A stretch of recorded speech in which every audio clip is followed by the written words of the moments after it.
Hello, ഇന്നത്തെ കഥയിലേക്ക് എല്ലാവർക്കും സ്വാഗതം. അങ്ങനെ നിഷയുടെ വീട്ടിലിരുന്ന് കോഫി കുടിച്ചും തള്ളി മറിക്കുകയാണ് നമ്മുടെ മനോഹർ. കാരണം നിഷയുടെ അച്ഛൻ പറയുന്നുണ്ട് മൂത്ത മോൾക്ക് വിശേഷമുണ്ട്, അവളിപ്പോൾ പ്രഗ്നൻ്റ് ആണെന്നൊക്കെയാണ് കേൾക്കുന്നത്. അപ്പം അമ്മ പെട്ടെന്ന് തന്നെ പറയുക, ഇനി അങ്ങനെയുള്ള കാര്യങ്ങളൊന്നും മോനോട് പറയാൻ നിൽക്കേണ്ടതെന്ന്. അപ്പോൾ തന്നെ മനോഹറും പറയും, ശരിയാ, എനിക്ക് അങ്ങനെയുള്ള കാര്യങ്ങളൊക്കെ കേൾക്കുമ്പോൾ ഭയങ്കര ഒരു മനസ്സിന് വിഷമമാണ്. അത് കഴിഞ്ഞ് മനോഹർ ഇങ്ങനെ കൗശല ചിരിയോടുകൂടി കോഫി എടുത്ത് കുടിക്കുകയാണ്. അപ്പോൾ അമ്മ മോളോട് പറയുന്നുണ്ട്, നിനക്ക് കിട്ടിയ ഭാഗ്യമാണ് മോളെ ഇങ്ങനെ ഒരു മരുമോനെ കിട്ടിയതെന്നൊക്കെ പറയാണ്. അതേസമയം മനോഹർ ചിന്തിക്കുന്നത് വെച്ച് കഴിഞ്ഞാൽ, അമ്മയുടെ മൂത്ത മോളും ഭർത്താവ് തല്ലിക്കൊന്ന് വിധവയായി, അമ്മയുടെ രണ്ടാമത്തെ മോളും വിധവയാവുമല്ലോ, എന്താ ഒരു വിധിയുടെ കളി എന്നൊക്കെ ഇങ്ങനെ സ്വയം ചിന്തിക്കുകയാണ്. അപ്പോൾ അമ്മ ചോദിക്കുന്നുണ്ട്, മോൻ എന്താ ആലോചിക്കുന്നത്? ഇല്ല, ഞാൻ ആ കുഞ്ഞിനെക്കുറിച്ച് ആലോചിക്കുകയായിരുന്നു, അച്ഛനില്ലാതെ വളരേണ്ടി വരുന്ന ആ കുഞ്ഞിൻ്റെ ഒരു അവസ്ഥയെ എന്നൊക്കെ പറഞ്ഞ് വിഷയം മാറ്റുകയാണ്. ഇത്രയും നല്ല മരുമകൻ, വിധി എന്നല്ലാതെ എന്താ ഇതിനൊക്കെ പറയുക? മനോഹർ ഇങ്ങനെ സ്വയം ചിന്തിക്കുകയാണ്. അതേസമയം തന്നെ രൂപയുടെ വീട്ടിൽ രൂപ എന്തൊക്കെയോ ചെയ്തുകൊണ്ടിരിക്കുമ്പോഴാണ് കോളിംഗ് ബെല്ലിൻ്റെ ശബ്ദം കേൾക്കുന്നത്. വന്നത് മറ്റാരുമല്ല, ഷാരിയായിരുന്നു. ഷാരിയാണെങ്കിൽ തളർന്നൊരു കോലത്തിനാണുള്ളത്. കാരണം നമ്മൾ ജീവിതത്തിൽ ഒരിക്കലും കേൾക്കരുതെന്ന് ആഗ്രഹിക്കുന്ന ഒരു കാര്യം കേട്ടാലുള്ളൊരു അവസ്ഥ ഉണ്ടല്ലോ, ആ ഒരു അവസ്ഥയിലാണ് ഷാരി കയറി വരുന്നത്. അതായത് കുളിക്കുകയും നനയ്ക്കുകയും ഒന്നും ചെയ്യാത്തൊരു കോലത്തിൽ കരഞ്ഞ് തളർന്നിട്ട്. കാരണം ഷാരിയുടെ ഇപ്പോഴത്തെ മാനസികാവസ്ഥ അതാണ്. പക്ഷേ ഷാരിയെ കണ്ടപ്പോഴേക്കും രൂപയ്ക്ക് വെറുപ്പാണ് വരുന്നത്. രൂപ ഇങ്ങനെ തുളച്ച ദേഷ്യത്തോടെ നോക്കി നിൽക്കുകയാണ്. പക്ഷേ ഷാരി ഒന്നും മിണ്ടോ, പഴയ പ്രതാപമോ പഴയ അഹങ്കാരമോ ഒന്നും ഇല്ലാതെയാണ് കയറി വരുന്നത്. വന്നപ്പോൾ തന്നെ രൂപ ചോദിക്കുന്നുണ്ട്, ഓ വന്നോ?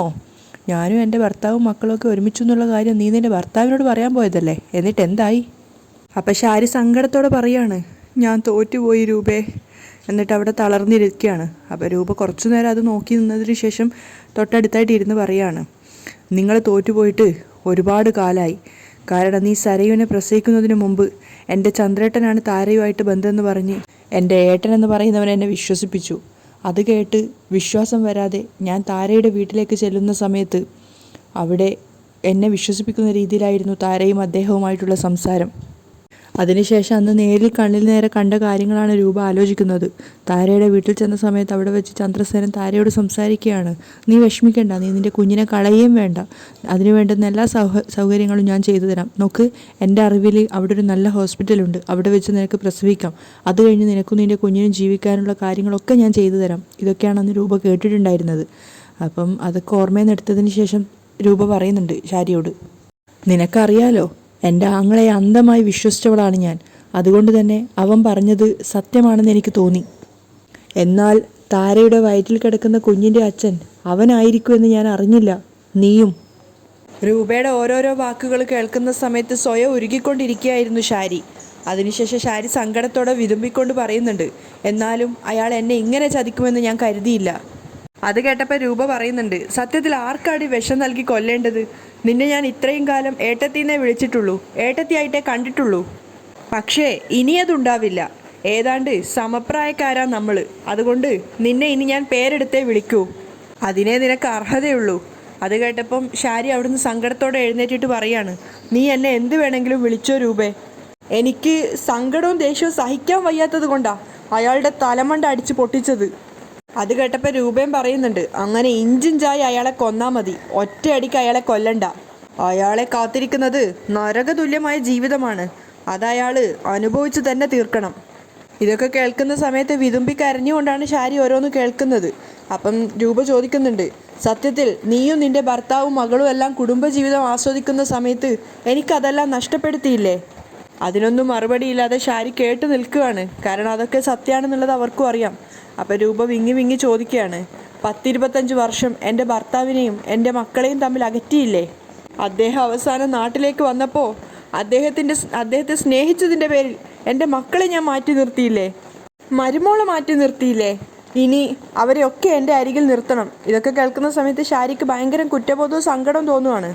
ഇത് അറിഞ്ഞു കഴിഞ്ഞാൽ എൻ്റെ ആങ്ങളെ എന്ന് പറയുന്നവൻ എത്ര അവശതയിലാണെങ്കിലും എന്നെയും എൻ്റെ കുടുംബത്തെയും തകർക്കാൻ നോക്കുമെന്നറിയാം. അതുകൊണ്ട് അറിഞ്ഞ സത്യങ്ങൾ നീ മനസ്സിൽ തന്നെ വച്ചേക്കണം. അപ്പം ഷാരി പറയാണ്, അത്രേ ഉള്ളൂ. അതുപോലെ തന്നെ എനിക്കും നിന്നോടൊരു അപേക്ഷയുണ്ട്. ഒരു കാരണവശാലും എൻ്റെ സരയുമോൾ അറിയരുത് അവളുടെ അമ്മ താരയാണെന്ന്. എനിക്കിനി അവൾ എൻ്റെ മോളല്ലെന്ന് കരുതാൻ പറ്റില്ല രൂപേ. രൂപയ്ക്ക് നേരെ തൊഴുകയോടെ നിന്നിട്ടാണ് ഷാരി കരയുന്നത്. അവൾക്കും അങ്ങനെ തന്നെയാ. ശാരി പൊട്ടി പൊട്ടി കരയാണ്. അപ്പം രൂപ പറയുന്നുണ്ട്, അന്ന് എൻ്റെ ആങ്ങള എന്ന് പറയുന്നവൻ ഇതുപോലൊരു ചതി ചെയ്തില്ലായിരുന്നെങ്കിൽ താരയുടെ മകളായി സരയു വളർന്നേനെ. അവൾ നന്മയുള്ള കുട്ടിയായി മാറിയേനെ. ഇപ്പോൾ എല്ലാം പോയില്ലേ, നശിപ്പിച്ചില്ലേ എല്ലാം. വീണ്ടും രൂപക്ക് നേരെ തൊഴുകയായിട്ട് നിന്നിട്ട് കരഞ്ഞുകൊണ്ട് ശാരി പറയാണ്, പറ്റിപ്പോയി രൂപേ, പറ്റിപ്പോയി. ഇനിയൊന്നും പറയല്ലേ, ഞാൻ ആകെ സമനില തെറ്റി നടക്കുക. പക്ഷെ അപ്പോഴും രൂപയുടെ മനസ്സിൽ ദേഷ്യം അടങ്ങുന്നുണ്ടായിരുന്നില്ല. രൂപ പറയാണ്, ഒരിക്കൽ കൂടി അയാളെ കൊണ്ടുപോ, എന്നിട്ട് മെൻ്റൽ ഹോസ്പിറ്റലിൽ കൊണ്ടുപോയി അയാൾക്ക് ഷോക്ക് കൊടുക്ക്. കരഞ്ഞുകൊണ്ട് കേട്ടു നിൽക്കാനേ ശാരിക്ക് പറ്റുന്നുള്ളൂ. അപ്പം രൂപ പറയുന്നുണ്ട്, ഒരു കാരണവശാലും അയാൾ ഇനി പഴയ ജീവിതത്തിലേക്ക് വരരുത്. സ്വബോധം പോട്ടെ അയാളുടെ, അയാൾക്ക് സമനില ഇല്ലാതാവട്ടെ. അങ്ങനെ ഭ്രാന്തെടുത്ത് അയാൾ തീരട്ടെ, തെരുവിൽ അലയട്ടെ. അത്രയ്ക്ക് സ്വന്തം രക്തത്തെ പോലും ക്രൂരമായി ചതിച്ചവനാണ് അയാൾ. രൂപയുടെ സങ്കടങ്ങളൊക്കെ ശാരി കേട്ട് നിൽക്കുകയാണ്. അപ്പം രൂപ പറയുന്നുണ്ട്, കുട്ടിക്കാലം മുതൽ എൻ്റെ അച്ഛൻ്റെയോ അമ്മയുടെയോ അല്ല, എൻ്റെ ഏട്ടനെന്ന് പറയുന്നവൻ്റെ ചിറകിലൊളിക്കാനാ ഞാൻ ശ്രമിച്ചിട്ടുള്ളൂ.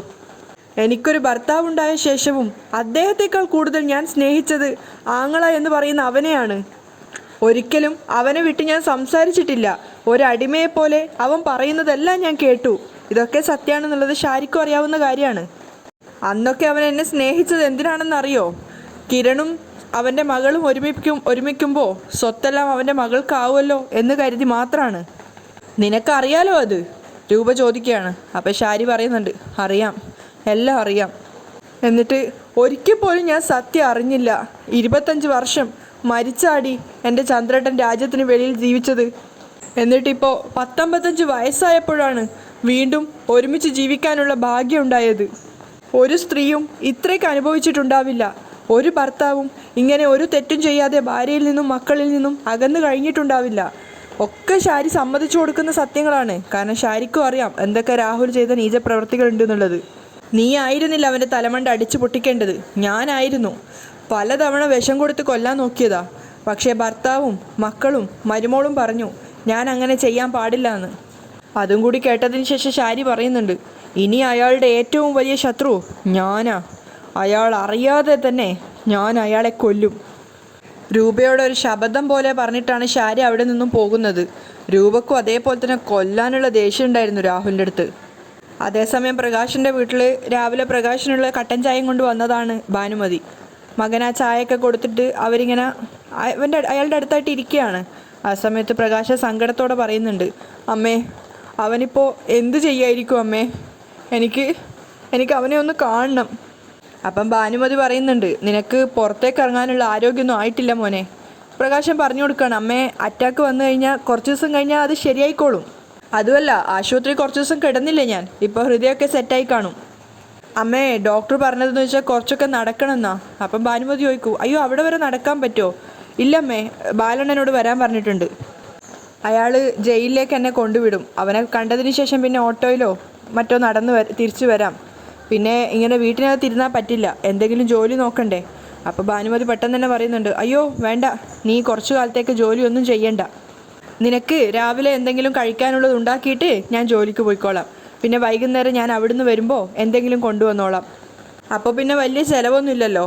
പിന്നെ മാസാമാസം എന്തെങ്കിലുമൊക്കെ കിട്ടുമല്ലോ, അത് മതി.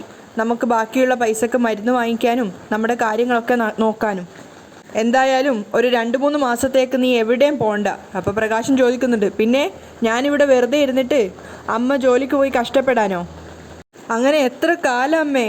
അപ്പം ഭാനുമതി സങ്കടത്തോടെ പറയാണ്, നീ അവനെ കാണുമ്പോൾ ജയിലിൽ നിന്ന് ഇറങ്ങുമ്പോൾ മര്യാദയ്ക്ക് ജീവിക്കാൻ പറ. ആൺമക്കളല്ലേ ഒരു കാലം കഴിയുമ്പോൾ കുടുംബത്തെ നോക്കേണ്ടത്. എല്ലാം പോയില്ലേ, ഇനിയെങ്കിലും അവൻ്റെ കണ്ണ് തെളിയാണെങ്കിൽ തെളിയട്ടെ. അപ്പോൾ പ്രകാശൻ ദേഷ്യത്തോടെ പറയുന്നുണ്ട്, അവൻ്റെ കാര്യമല്ല അമ്മേ, ആ കല്യാണി എന്ന് പറയുന്നവളോടോ അവളുടെ ഭർത്താവിനോടോ എൻ്റെ മുൻ ഭാര്യയായ ആ താടകയോടോ അവരോടൊന്നുള്ള ദേഷ്യം എനിക്കൊരിക്കലും പോവില്ലമ്മേ. അതുപോലെ തന്നെ അവൻ്റെ ആദ്യ ഭാര്യയായ സോണിയോടും. അവൾ അവനോട് എന്തൊക്കെയാ കാണിച്ചേ? സ്വാതി എന്ന് പറയുന്ന അവളുടെ ഒരു കൂട്ടുകാരിയെ വെച്ച് എൻ്റെ മോനെ അവൾ പറ്റിക്കാൻ നോക്കിയില്ലേ? എന്നിട്ടത് മുടക്കാൻ നോക്കിയില്ലേ? അതുകൊണ്ടൊക്കെ ആർക്കാ നഷ്ടം അമ്മേ? നമുക്ക്. എവിടെ കിടന്ന നമ്മൾ എങ്ങോട്ടേക്കാണ് പോയത്? അതൊന്നും എനിക്ക് വിട്ടുകളയാൻ പറ്റത്തില്ല.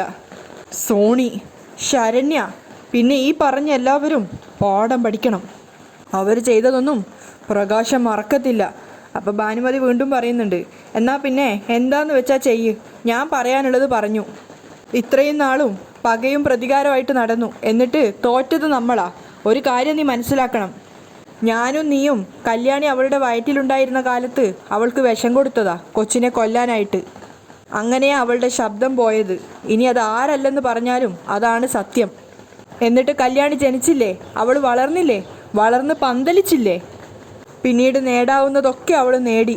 അവൾക്ക് ശബ്ദവും കിട്ടി. അപ്പോഴെങ്കിലും നമ്മൾ മനസ്സിലാക്കണം, ദൈവം അവളുടെ കൂടെയാണെന്ന്. നമ്മളുടെ കൂടെയല്ല. എന്നിട്ടും നമ്മൾ മാറാത്തത് നമ്മളുടെ കയ്യിലെ കുഴപ്പങ്ങൾ കൊണ്ടാ. ഇതൊക്കെ കേട്ട സമയത്ത് പ്രകാശൻ ചോദിക്കുന്നുണ്ട്, അമ്മയാണോ ഇങ്ങനെയൊക്കെ പറയുന്നത്? തീർന്നോ? നമ്മളെ ഈ ഗതികേടിലാക്കിയവരോടുള്ള വിദ്വേഷവും പകയും ഒക്കെ തീർന്നോ? അമ്മ ഇങ്ങനെയൊന്നും പറയരുത്. അവളെക്കുറിച്ചുള്ള ഒരു നല്ല വർത്താനവും അമ്മ പറയുന്നത് എനിക്ക് കേൾക്കാൻ പറ്റില്ല. ഭാനുമതി നിസ്സഹായാവസ്ഥയിൽ മകനെ നോക്കുകയാണ്. കാരണം കല്യാണിയോടുള്ള പക അത്രത്തോളം അവൻ്റെ ഉള്ളിലുണ്ട് എന്നുള്ളത് അവർക്ക് മനസ്സിലാവുകയാണ്. വിസിറ്റർ വന്നു എന്ന് പറഞ്ഞപ്പോൾ ഒട്ടും താല്പര്യമില്ലാത്ത മട്ടിലാണ് വിക്രം ഇറങ്ങി വരുന്നത്. സോണിയോ അവളുടെ ഭർത്താവോ അങ്ങനെ ആരെങ്കിലുമൊക്കെ ആയിരിക്കും എന്ന് വിചാരിച്ച്. പക്ഷേ പ്രകാശിനെ കണ്ട സമയത്ത് പറഞ്ഞറിയിക്കാൻ പറ്റാത്ത സന്തോഷത്തോടു കൂടിയാണ് വിക്രം ഇറങ്ങി വരുന്നത്. അച്ഛൻ. അപ്പോൾ അടുത്ത് വന്ന സമയത്ത് വിക്രത്തിൻ്റെ മുഖത്തൊക്കെ ഒരുപാട് പാടുകൾ കണ്ടപ്പോൾ തന്നെ പ്രകാശൻ സങ്കടത്തോട് ചോദിക്കുന്നുണ്ട്, എന്താ മോനെ ഇത്? നിൻ്റെ മുഖത്തൊക്കെ ഒരുപാട് പാടുകളുണ്ടല്ലോ. നിന്നെ ആരെങ്കിലും ഇവിടെ തല്ലിയോ? അപ്പോൾ വിക്രം പറയുന്നുണ്ട്, വരുന്നവരും പോകുന്നവരും ഒക്കെ തല്ലുവാ. അവർ തല്ലാൻ പറഞ്ഞ് ഏൽപ്പിച്ചിട്ടുണ്ടെന്നാണ് തോന്നുന്നത്. അപ്പം പ്രകാശൻ ചോദിക്കും, ആര്? വേറെ ആരാ? അച്ഛൻ്റെ രണ്ടാമത്തെ മകള്. അവൾക്ക് വലിയ പണവും സ്വാധീനമൊക്കെ ഉണ്ടല്ലോ. അച്ഛാ, അവർ വിചാരിച്ച ജയിൽ പുള്ളികൾ മാത്രമല്ല, ജയിൽ വാർഡനും സൂപ്രണ്ടുകളും ഒക്കെ തല്ലും. പ്രകാശൻ വിഷമത്തോടെ കേട്ട് നിൽക്കുകയാണ്. പെട്ടെന്ന് വിക്രം ചോദിക്കുന്നുണ്ട്, അച്ഛൻ എങ്ങനെയുണ്ട്? എന്താവാൻ, വയ്യ. 3-4 ദിവസം ആശുപത്രിയിൽ കിടന്നു ഞാൻ. അറിയോ നിനക്ക്? തിരിച്ച് വീട്ടിൽ വന്നിട്ടും എനിക്ക് ഇരിക്കാൻ വയ്യ. ഒരു സമാധാനമില്ല നിന്നെ കാണാതിരിക്കാതെ. അതിനിടയിൽ നിന്നെ ഇങ്ങനെ ദ്രോഹിക്കുന്നു എന്നൊക്കെ പറഞ്ഞ. അപ്പം വിക്രം പറയുന്നുണ്ട്, എങ്ങനെ വേണേലും ദ്രോഹിച്ചോട്ടെ, ജയിലിൽ കയറി അറപ്പ് മാറിയാ പിന്നെ എന്താ? പ്രകാശനപ്പം ഞെട്ടിയിട്ട് മകനെ നോക്കുകയാണ്. അപ്പം വിക്രം വീണ്ടും പറയുന്നുണ്ട്, ഇവിടുന്ന് പുറത്തിറങ്ങിക്കഴിഞ്ഞാൽ ഒന്നിനെ ഞാൻ വെറുതെ വിടില്ല. എൻ്റെ മനസ്സിൽ പ്രതികാരത്തിൻ്റെ കനലുണ്ട്. അതിലെരിഞ്ഞ് തീരാൻ പോകുന്നത് ആ കല്യാണിയും കിരണും ഒക്കെ ആയിരിക്കും. അതുപോലെ ആ സോണിയ ആൽബിയൊന്നും ഞാൻ വെറുതെ വിടാൻ പോകുന്നില്ല. അപ്പോൾ പ്രകാശൻ ദേഷ്യത്തോട് ചോദിക്കുന്നുണ്ട്, നീ എന്ത് ചെയ്യാൻ പോവാ? കൊല്ലാൻ പോവാണോ? മോഷ്ടിച്ചു എന്ന കുറ്റത്തിനാ ഇപ്പം ജയിലിൽ വന്ന് കിടക്കുന്നേ. എന്നിട്ട് കൊല്ലാൻ പോകുന്നു. എന്നിട്ട് വീണ്ടും വന്ന് ജയിലിൽ കിടക്കുമോ നീ? എടാ, എനിക്ക് ഭ്രാന്ത് പിടിക്കാൻ നിന്നെ ഇങ്ങനെ ജയിലിൽ കാണുമ്പോൾ. അവളോടുള്ള കണക്കൊക്കെ ഞാൻ തീർത്തോളാം, എന്നെ ഇങ്ങനെ ആക്കിയതിന്. നിനക്കറിയോ, വയസ്സാം കാലത്ത് അമ്മ അവരുടെ വീട്ടിൽ പണിക്ക് പോവുക. അറിയോ നിനക്ക്? ആ സരയുവിൻ്റെ രാഹുലിൻ്റെ വീട്ടിൽ. നെഞ്ച് പൊട്ടിക്കൊണ്ടാണ് പ്രകാശൻ പറയുന്നത്. അപ്പം വിക്രം ചോദിക്കുന്നുണ്ട്, അവർ കല്യാണിയുടെയും കിരണിൻ്റെ ഒക്കെ അയൽക്കാരല്ലേ? അതെ. അപ്പോൾ അവർക്ക് കണ്ട് രസിക്കാലോ. വയസ്സാം കാലത്ത് എൻ്റെ അമ്മ പോയി ഇങ്ങനെ പണിയെടുക്കുന്നതും ഞാനിങ്ങനെ വയ്യാതെ കിടക്കുന്നതും ഒക്കെ. അതപ്പതിച്ചടാ, നമ്മൾ അതപ്പതിച്ചു. പ്രകാശം പൊട്ടിക്കരഞ്ഞുകൊണ്ട് പറയാണ്. അപ്പം വിക്രം പറയുന്നുണ്ട്, ഇനി നമുക്ക് ഒന്നിനെക്കുറിച്ചും ചിന്തിക്കേണ്ട കാര്യമില്ല.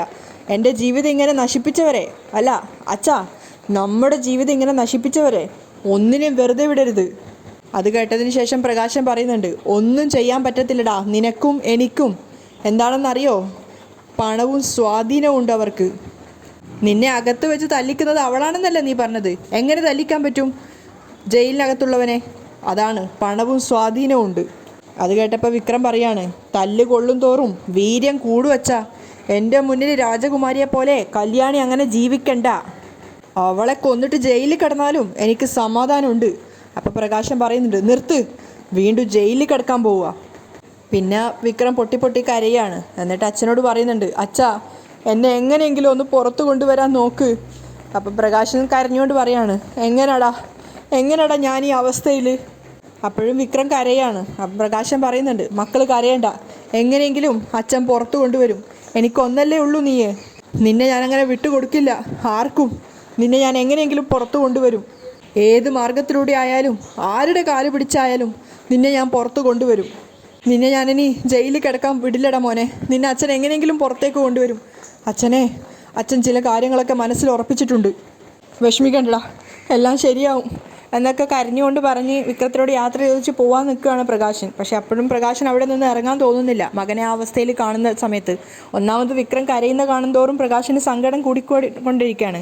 അങ്ങനെ രണ്ടുപേരും പരസ്പരം ജയിലിന് അപ്പുറത്തും ഇപ്പുറത്തും നിന്നിട്ട് കരഞ്ഞുകൊണ്ട് കണ്ണീരൊക്കെ തുടക്കുകയാണ്. പക്ഷേ പ്രകാശൻ അവിടെ നിന്നും പോയതിന് ശേഷം വിക്രം കണ്ണീര് തുടച്ചുകൊണ്ട് അച്ഛനെ ഒരു നോട്ടം നോക്കുന്നുണ്ട്, അച്ഛൻ പോയ വഴിയിലേക്ക്. കാരണം ഇതൊക്കെ വിക്രത്തിൻ്റെ അടവാണ്. കരഞ്ഞാൽ മാത്രമേ ഇനി അച്ഛൻ്റെ മുന്നിൽ കാര്യം നടക്കുള്ളൂ എന്ന് വിക്രത്തിന് അറിയാം. കാരണം പുറത്തേക്ക് ഇറങ്ങിയിട്ട് വേണം അവൻ്റെ ബാക്കിയുള്ള കാര്യങ്ങളൊക്കെ അവന് ചെയ്യാൻ വേണ്ടിയിട്ട്. അതിന് നടത്തുന്ന പുതിയ അടവായിരുന്നു ഇതൊക്കെ. അങ്ങനെയാണ് ഇന്നത്തെ എപ്പിസോഡ് വൈൻഡപ്പ് ചെയ്യുന്നത്.